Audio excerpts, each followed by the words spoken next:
the situation in the South China Sea region is gradually incorporating. For instance, imagine a situation where a Chinese Navy aircraft carrier, similar to the Liaoning, is surrounded by multiple American power-carrying aircraft carriers, including the USS Gerald R. and the USS Nimitz. If this is the case, this could create significant effects on the region and the global society.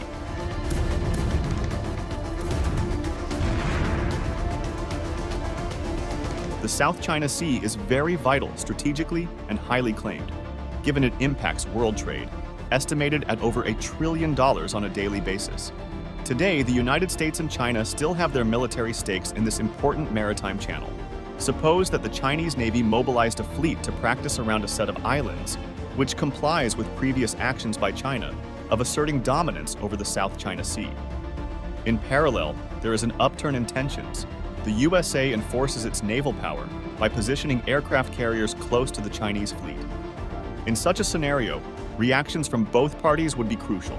The US Navy would likely initiate diplomatic channels to caution the Chinese government, possibly issuing public statements emphasizing America's commitment to freedom of navigation and defense of international waters. Conversely, China might respond by bolstering its military presence further, and could even resort to firing warning shots to underscore its determination and sovereignty claims.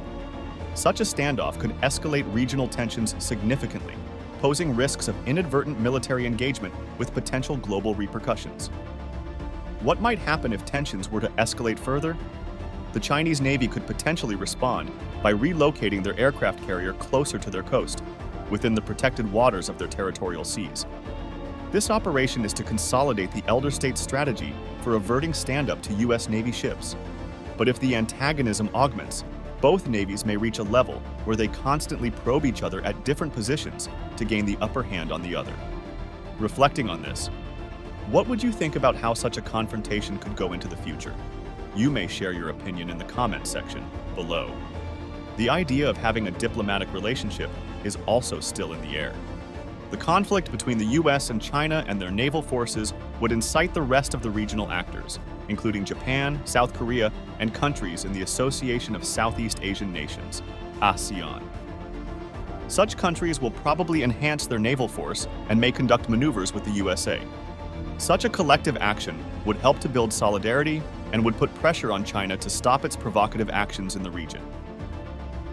Geopolitical consequences. Let's consider the geopolitical ramifications of such a confrontation. Initially, the United States would likely seek immediate support from regional allies like Japan, South Korea, and Australia, with whom it shares close military ties. These allies might demonstrate solidarity by ramping up joint military exercises or even deploying troops. Notably, exercises like RIMPAC, Rim of the Pacific, exemplify collaborative efforts to enhance maritime capabilities among multiple nations. Conversely, China would look to bolster its position with support from allies such as Russia and potentially North Korea, which could provide strategic and military backing. Recent joint naval exercises between China and Russia highlight their growing maritime cooperation. The heightened tensions could spark a regional arms race, prompting neighboring countries to increase defense spending, conduct more military exercises, and expand their presence in the South China Sea. ASEAN nations, traditionally neutral, might find themselves pressured to take clearer stances, potentially straining diplomatic relations within the organization, as seen previously during disputes involving China and the Philippines in the South China Sea. Even the ASEAN nations that are always neutral may be forced to have a clearer stand, and this may complicate regional relations as shown by the instance of the South China Sea conflict between the Philippines and China. In addition, the United Nations and ASEAN would also probably push to use diplomatic measures to address the problem and cool down the conflict. Yet, the UN Security Council can gather to discuss the situation and make decisions, while its permanent members' perspectives might be too diverse because of conflicting self-commands. ASEAN, implicate to the affairs of the region since it is directly affected by the conflict, can act as a mediator. However, getting a diplomatic solution could be very difficult without considerable compromises from both the power contenders.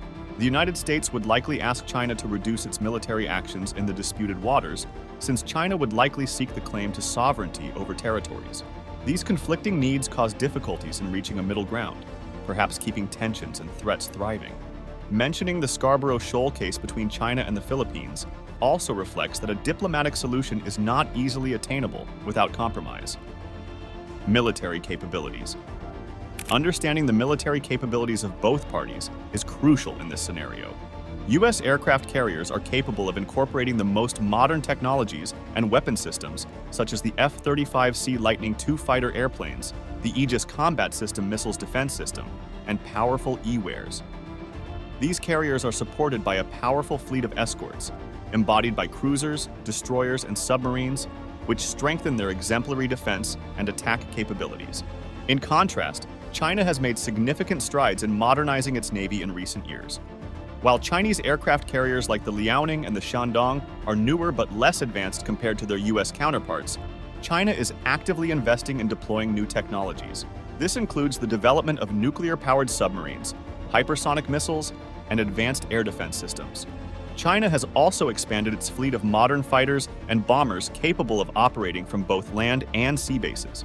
A direct military confrontation between these two navies would likely escalate quickly. Each would try to vent their technological prowess in the sky, on the ground, and even underwater, which is likely to be characterized by heavy aerial bombings, extensive use of missiles, and highly advanced submersible operations. The interest of unmanned systems in such a conflict would be equally pivotal in this regard. The idea of drones for reconnaissance and attack missions. It would not only determine the outcome of any hypothetical conflict, but also regional and indeed global force dynamics. A conflict in the South China Sea would not be a traditional war. Rather, its economic consequences form its core.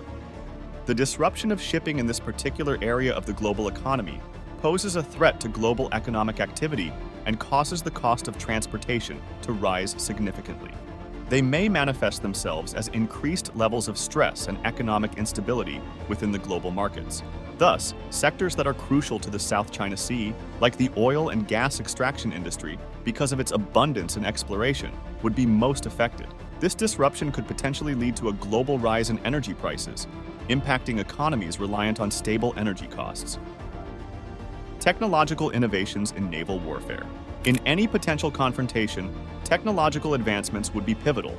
The U.S. has made substantial investments in drone technology and artificial intelligence to enhance naval strategies. Drones serve crucial roles in reconnaissance and can even execute attacks without risking human lives. Meanwhile, China is actively advancing its own technologies, including the development of hypersonic missiles that pose challenges for interception. Scenarios for escalation and de-escalation. Considering possible scenarios, escalation and de-escalation pathways diverge significantly.